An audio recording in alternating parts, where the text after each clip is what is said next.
No coração da Amazônia, onde as águas se encontram e os desafios se multiplicam, nasceu uma missão: proteger a esperança. Há 9 anos, a Cáritas Arquidiocesana de Manaus lançava as sementes do projeto ISSA, Ação e Proteção.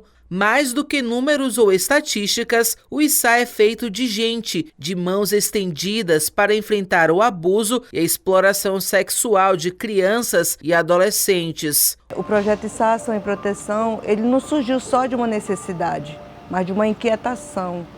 Aqui no Amazonas a gente ouve muito falar sobre a questão de a violência sexual ser uma cultura, né?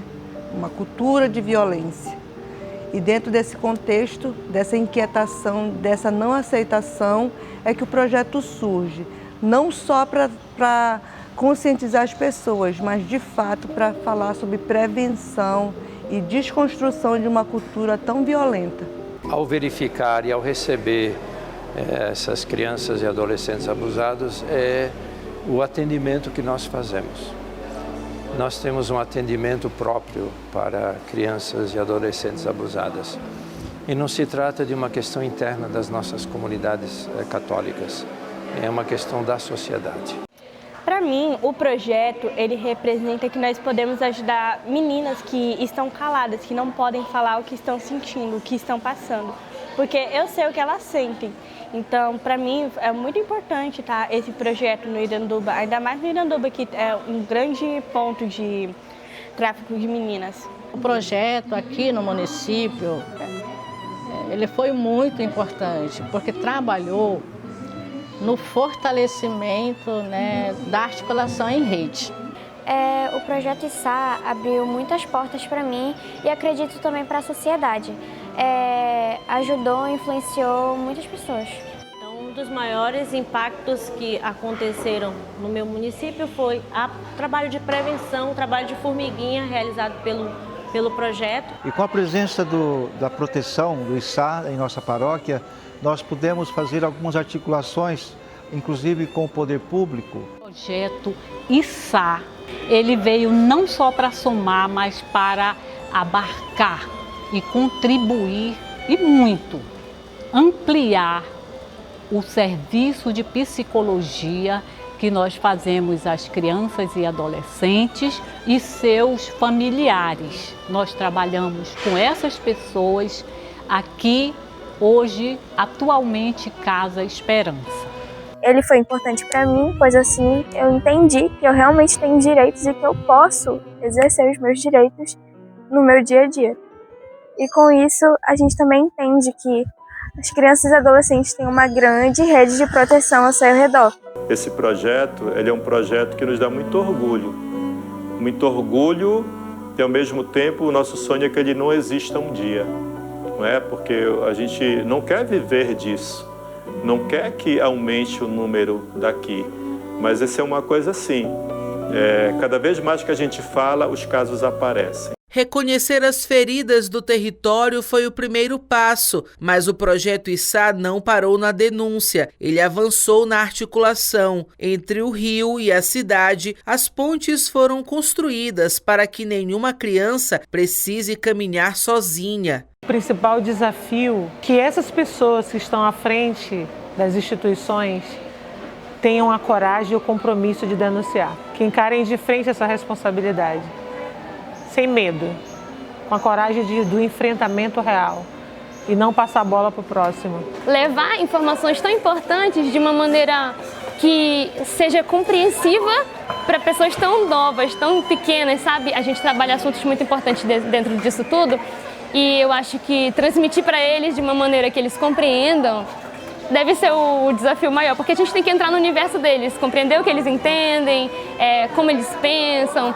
Um dos primeiros desafios que eu me deparei é a falta de estruturação, talvez, falta de apoio e falta de incentivo às estruturas e aos equipamentos da rede de proteção que trabalham e atuam com crianças e adolescentes. Um dos grandes desafios junto ao EPS de Economia Popular Solidária, que vê que essa linha de frente, a maioria dela é seguida por mulheres, mães, chefes de famílias. E ou que vieram através de algum tipo de violência, né? Ou tanto com seus filhos ou com elas mesmas. Que esse é um dos piores tipos de violência que alguém pode sofrer. Ele mexe com a dignidade, mexe com a inocência, com a pureza e com... Se para um adulto é difícil, para uma criança é muito mais complicado, né? Quando acontece em âmbito familiar, quando alguém não acredita e a faz desacreditar, as dores são muito maiores, são muito mais terríveis. 9 anos depois, o legado do Projeto Issá não está apenas nos documentos, mas no brilho de cada olhar protegido e na força de uma rede que não se cala. O caminho é longo e os desafios ainda se renovam, mas a certeza é uma só: a proteção é um compromisso coletivo que não pode parar.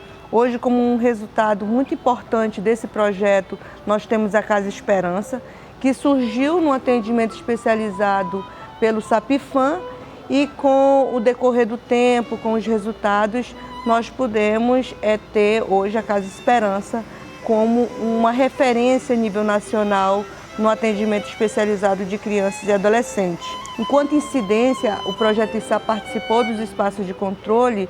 Nós temos hoje o Centro Integrado, né, que é referência no Brasil, e isso para a gente foi muito importante, porque hoje funciona a partir dessa presença da igreja também como sociedade civil. Nós somos a primeira referência aqui na região norte, e do nordeste, nessa referência daqui, como piloto, onde uma defensoria está conosco nos casos de abuso e exploração sexual.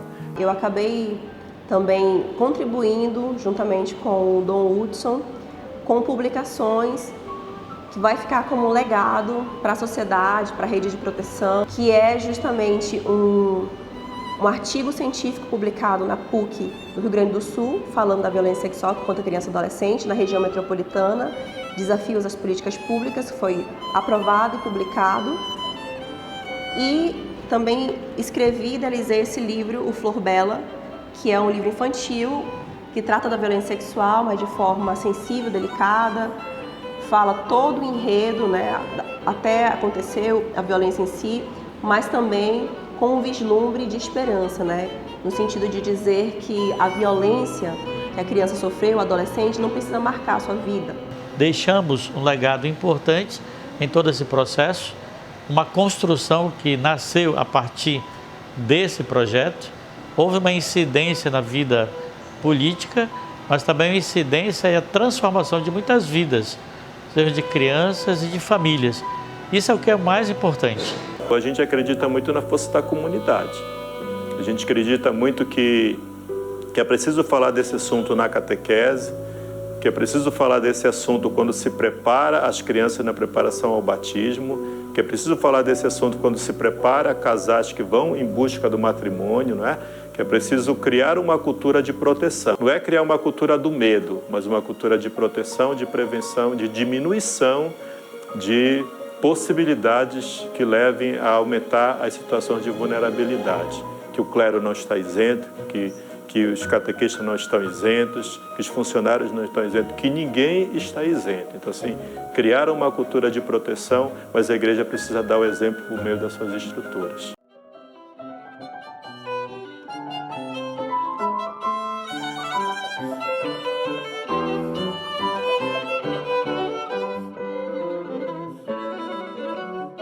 E a mensagem final, o nosso legado é que nós, crianças, adolescentes, jovens no geral, nós temos nosso protagonismo e nós temos que lutar cada vez mais por esse espaço.